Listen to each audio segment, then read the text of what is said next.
وہ جو حدیث بیان کی جاتی ہے اختلاف امتی رحمہ، میری امت کا اختلاف رحمت ہے، وہ حدیث صحیح نہیں ہے، وہ حدیث صحیح نہیں ہے، بلکہ قرآن و سنت کی تعلیمات سے معلوم ہوتا ہے کہ اختلاف مسلمانوں کے لیے نقصان ہی لاتا ہے۔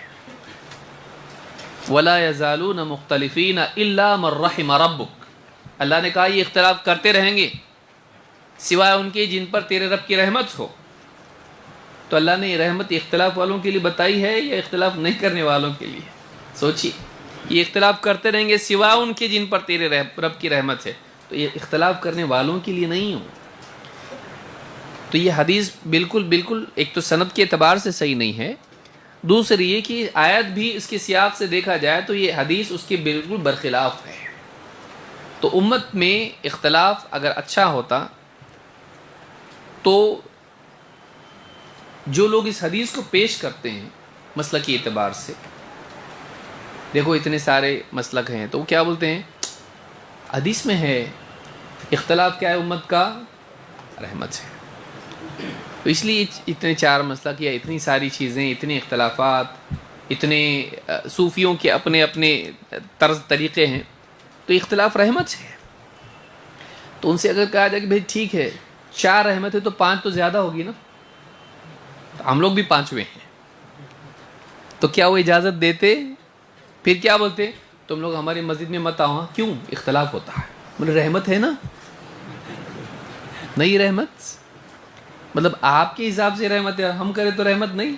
تو یہ اپنی بات میں بھی پکے نہیں ہوتے ہیں، سمجھ میں آ رہی بات؟ یہ ضرورت ہے کہ انسان سوچے کہ وہ جو بول رہا ہے، جس کو وہ مان رہا ہے، وہ کتنا صحیح ہے۔ کہ ایک طرف وہ یہ کہہ رہا ہے اپنے مسلکی تحفظ کے لیے، اپنے مسلک کو بچانے کے لیے جو سٹینڈ اس نے لیا ہے کہ تم ہم 5 4 جو بھی ہیں، اس کے لیے اس نے بنا لیا، یہ حدیث دلیل ہے ہمارے لیے کہ امت کا اختلاف رحمت سے ہے۔ تو لیکن وہ کیا دوسروں کو ان سے اختلاف کرنے دیتا کیا؟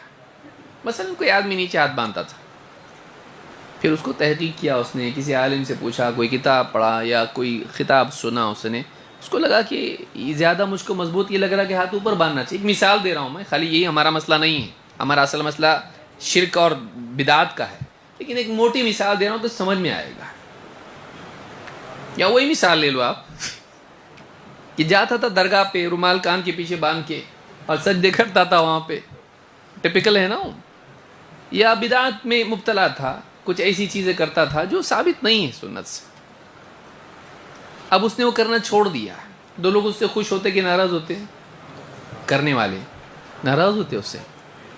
اب وہ آ کے کہہ کہ دیکھو وہ حدیث جو آپ نے بتائے تھے نا مولوی صاحب کہ امت کا اختلاف رحمت ہے، تو آپ ایسا کرو، میں نہیں کرتا۔ یہ کیا ہو گیا؟ اختلاف۔ تو اللہ کی رحمت آئے گی، کرتا ایسا مانتا وہ کیا چاہتا ہے؟ جیسا ہم کر رہے ویسا یہاں کرنا۔ بلکہ مسجدوں پہ لکھا ہوتا یہ فلاں مسجد ہے، یہاں ایسے ہی طریقے سے نماز پڑھی جائے گی، اس سے ہٹ کے اختلاف الاؤ آپ نہیں کر رہے، اور اختلاف کی حدیث کو بنیاد بنا کے آپ اختلاف کو اپنے صحیح ثابت کر رہے، تو یہ کیا ہوا؟ یہ داخلی تضاد ہے، یہ انٹرنل کانفلکٹ ہے، یہ کہ آپ ایک طرف ایک بول رہے ہو، دوسری طرف دوسرا بول رہے ہو۔ آپ اپنے اختلاف کے لیے حدیث سے دلیل لے رہے ہیں، لیکن وہ دوسرا آدمی جو آپ سے اختلاف کر رہا ہے وہ اگر دلیل دے اسی کو تو آپ قبول کرتے نہیں۔ یہ حال ہے امت کا۔ تو اختلاف فی نفسی ہی اچھا نہیں ہے، کہیں کچھ چیزوں میں اس کی گنجائش اور کہیں تو وہ لازم ہو جاتا ہے۔